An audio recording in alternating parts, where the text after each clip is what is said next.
راشه ورشه. له جغرافیایي موقعیت رانیولې تر اقتصاد او سیاسته د هیوادونو بشپړه معرفي.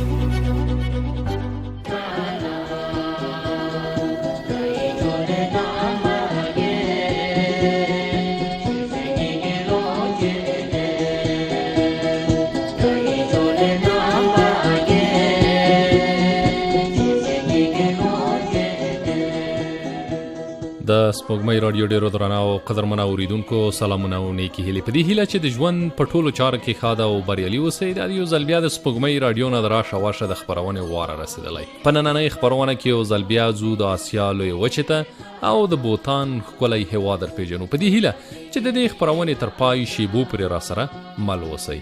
د بوتان هېواد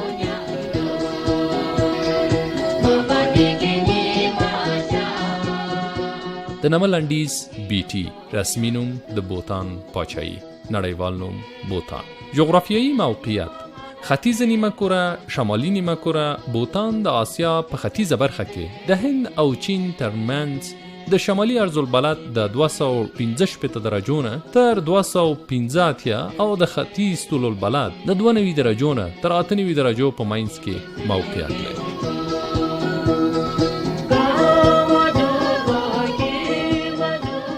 پراخوالی 18140 مایل مربع، د نړۍ 114 لوی هیواد دی.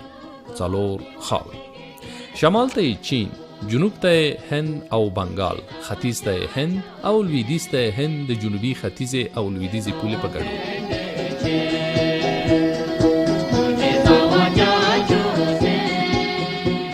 اقلیم: له هغه ځایه چې دغه وړوکی هېواد د سمندر له سطحې څخه جګ پروت دی، ډېرې ختیځې سیمې د همالیا د غرونو څانګو نیولي دي. هوا یې په عمومي توګه سړه او ژمی اوږد دی. اقلیمي ویش له پلوه بوتان په 3 برخو ویشل کېږي. لومړی جنوبي اواره ځمکې چې په ګڼو ځنګلونو پوښلي دي او هوا یې توده ده. دوهم د هېواد منځنۍ برخه چې ژمی سوړ او دوبی تود دی. او دریم ختیځې غرنۍ سیمې چې دوبی سوړ او ژمی ډیر سوړ او کنګلیز دی.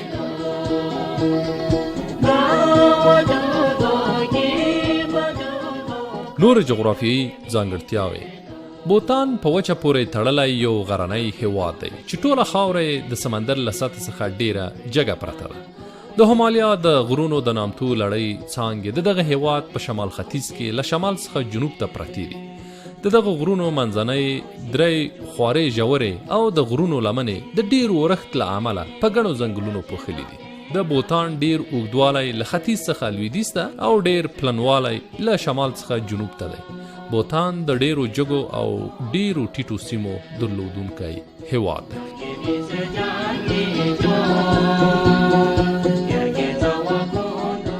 سیاسي بشري جغرافیه: پلازمینه د تمپیو ښار دی. نفوس یې څه باندې 700,000 کسانو ته رسي. د بوتان د نفوس دیموګرافیکي ځانګړتیاوې دا دي: د نفوس ګڼوالی په 1 کیلومتر مربع کې 19 نفره، د نفوس ګڼوالی په 1 مایل مربع کې 49 نفره. ښاري ژوند 45 سلنه، کلیوال ژوند 55 سلنه. د ژوند تمه په منځنۍ توګه 68 کاله، د ژوند تمه په نارینه‌و کې 68 کاله، د ژوند تمه په ښځو کې 69 کاله او یوه ښځه په ټول عمر کې 3 ماشومان زیږوي.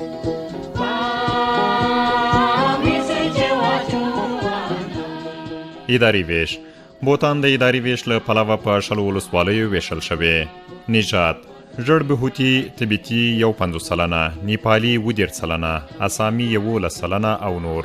ژبه د زونخوا، شارچوکوکا رسمي او نورې 26 ژبې هم لري. لیکي چینی او هندي دی. دین او مذهب: بودایي 80 سلنه، نیپایي، هندي او هندویزم 40 سلنه.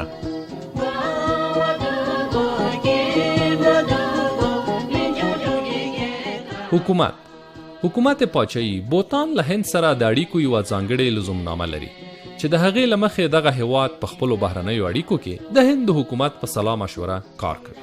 د بوتان اوسنی پاچا جیمیکا کثیر نامکول وانګ چوک دی. په بوتان کې پاچاهي میراثي ده. دغه هېواد د کابینې وزیران د پاچا په وړاندیز د ولسي جرګې لخوا ټاکل کیږي او 15 کاله کار کوي.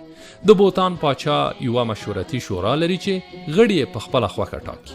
د بوتان پارلمان 2 جرګې لري. لومړی ملي جرګه چې 25 غړي لري چې 20 یې د ټاکنیزو ولسوالیو او 15 د پاچا لخوا ټاکل کیږي او 4 کاله کار کوي. دوهم ملي شورا چې 40 غړي یې د خلکو په خوښه د 15 کلونو لپاره ټاکل کیږي. د بوتان په قانون کې د نویو بدلونونو له مخې له 1998 نه را پدې خوا ملي شورا کولی شي چې له 3 څخه په 2 برخو منفي رایو پاچا له دندې ګوښه او په ځای د شاهي کورنۍ بل څوک وټاکي. په بوتان کې د کلیو هره کورنۍ د وکیل یا ملک د ټاکلو لپاره د یوې رای حق لري. د بوتان حقوقي نظام پر هندي او انګلیسي قوانینو ولاړ دی. دغه هیواد تر ټولو لوړ قضایي ارګان ستره محکمه ده چې قاضیان یې د پاچا لخوا ټاکل کیږي.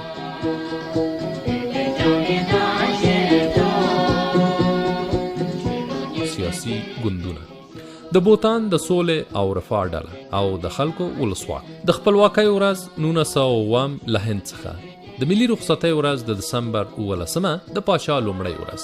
په UN کې د غړیتوب نیټه 1901 د سپټمبر 21 او د دې ترڅنګ په نورو نړیوالو ټولنو کې هم غړیتوب لري.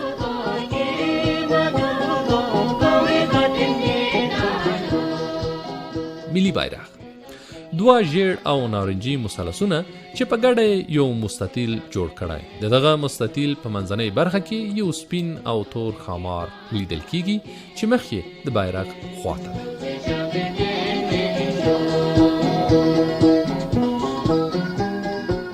ملي سرود د بوتان ملي سرود د تندریس خامار پاچاهي نومیږي چې دا دی:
اقتصادی جغرافیا عمومی کتنه. The economy of Bhutan, one of the world's smallest and least developed countries, is based on agriculture and forestry, which provide the main livelihood for more than 60% of the population.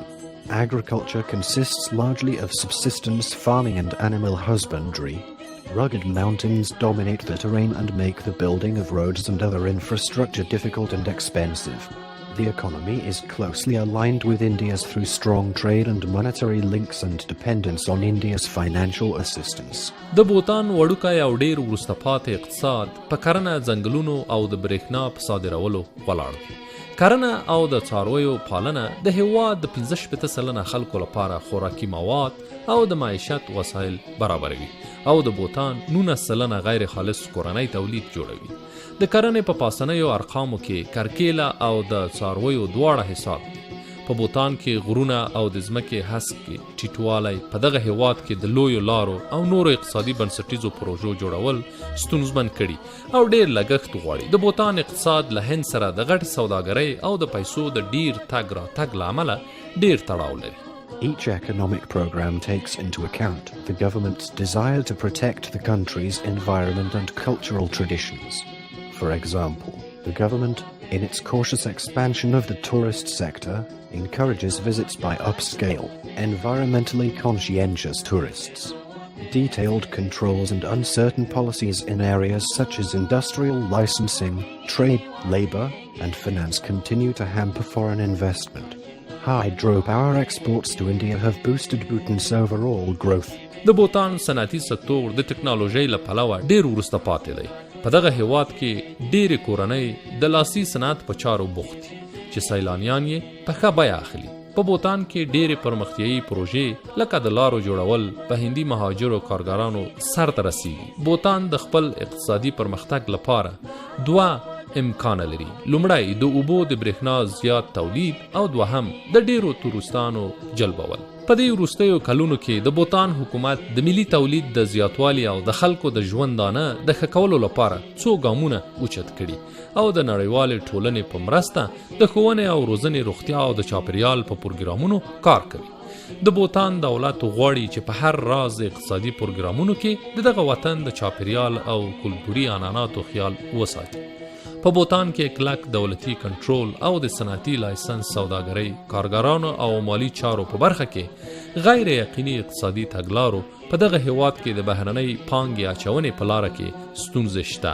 خو پاتې دی نوي چې ډیر قوانین او سهولتونه شته او ورځ تر بلې زیاتیږي ترڅو بهرنۍ پانګه د قوانینو په رڼا کې او په نړیواله کچه سهولتونه برابر کړي او ځان اقتصادي بساینې ته ورسوي.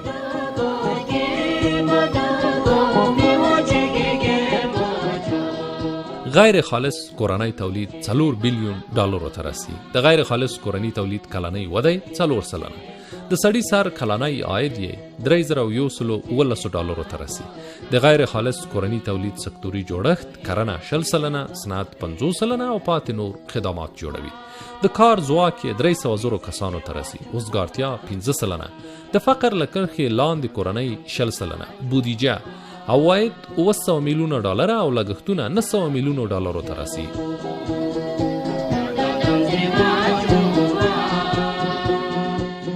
صنعت، سمنټ، کاغذ، لرګین شیان، میوه، کلسیم، کارباید، ګوګړ، چرمی شیان او لاسي صنعت.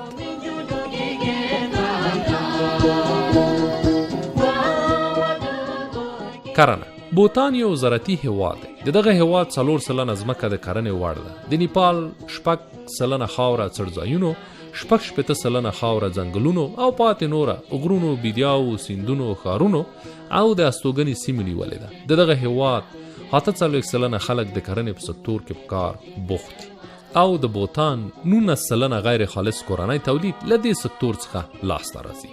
بوتان د کرنې د تولیداتو له پلوه په ځان بسیا ملک دی. وریجې، جوار، غنم او نور حبوبات، کچالو، میوې، سابه او غوښه، هګۍ او لبنیات د دغه هیواد مهم کرنیز محصولات بلل کېږي.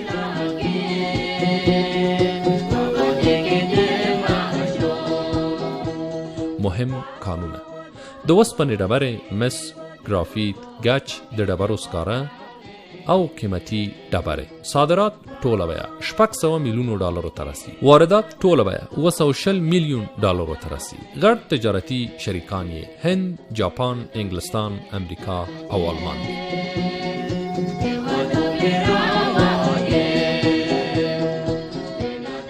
بوتان د اورګاډي پټلۍ نه لري. 3 هوایي ډګرونه لري چې یو یې د استفادې وړ دی. د پیسو واحد یې نوکلټروم دی.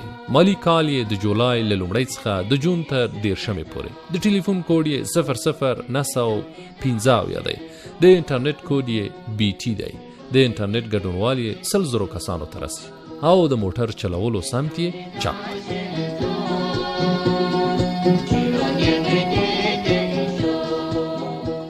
رسنۍ: د بوتان د ټلویزیون دولتي سټیشن په 1999 کې په کار پیل وکړ او یو خصوصي ټلویزیون او رادیو شته چې د دولت په لګښت نشرات کوي.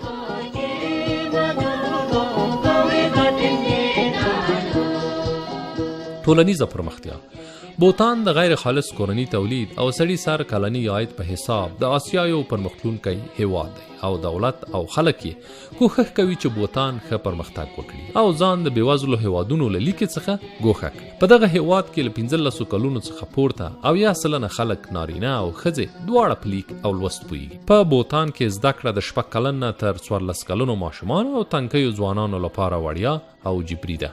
په دغه هیواد کې دولت او خصوصي سکتور دواړه د ښوونې او روزنې په برخه کې په ګډه کار کوي.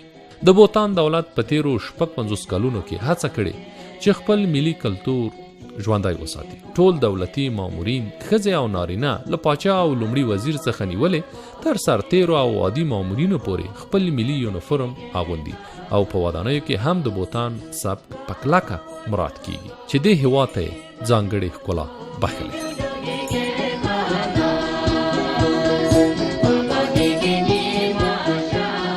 پاوځ د بوتان د پاچای ځمکنی پاوځ، د پاچای ماڼۍ ګارد، ملیشیا او د پاچای پولیس د عسکري خدمت 18 کلن په خپله خوښه.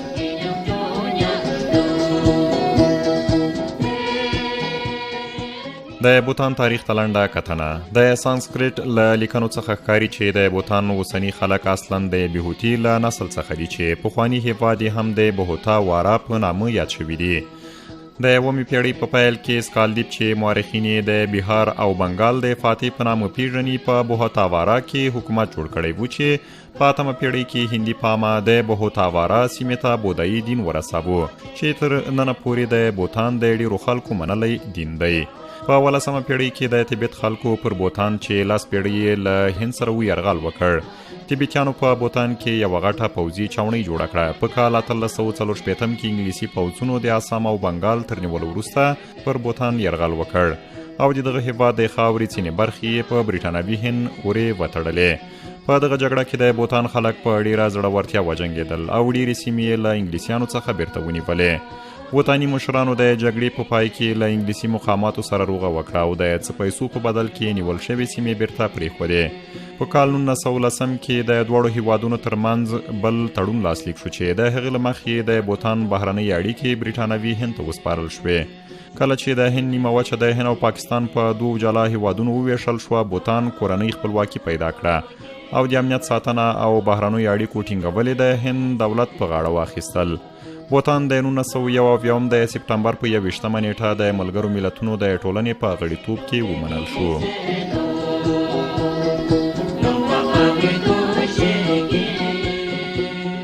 له بوتان سره د افغانستان اړیکې. داسې ښکاري چې افغانستان او بوتان هیڅکله سیاسي اړیکې نه درلودې. د افغانستان د بهرنیو چارو وزارت د ستراتیژیکو اړیکو په کتاب کې د بوتان نوم نشته. نو دا څرګندېږي چې دا دواړه هیوادونه هیڅ راز اړیکې نه لري.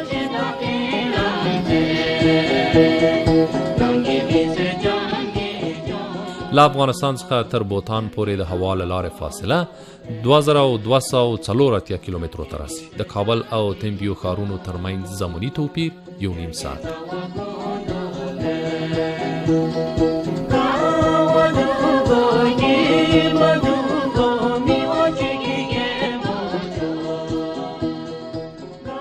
قدرمن اوریدونکو، دا و زموږ نننۍ خپرونه. په دې هیله چې ستاسو په معلوماتو کې زیاتوالی راغلی وي. تر بیا چې ستاسو په درانه حضور کې حاضرېږم، تاسو په لوی او بخښونکي الله سپارم. ښې چلند.